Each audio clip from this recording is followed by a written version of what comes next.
Comment? Les hommes sont là, surtout dans le mariage.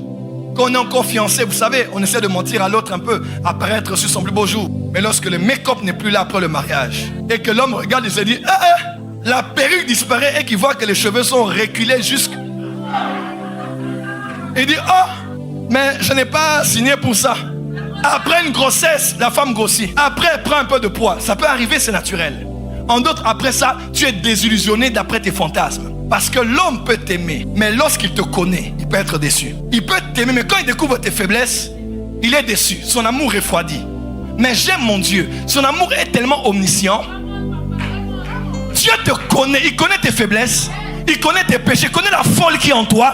Le fou qui a eu envie de boire de l'alcool tout à l'heure avant de venir à l'église. Dieu te connaît parce que son amour est omniscient. Mais malgré ça, il t'aime d'un amour éternel. Je suis sûr qu'on doit revoir le thème de la parabole du fils prodigue. Et si cette parabole ne parlait pas du fils prodigue, mais du père aimant. Il n'est pas rentré vers son père parce que son père le manquait.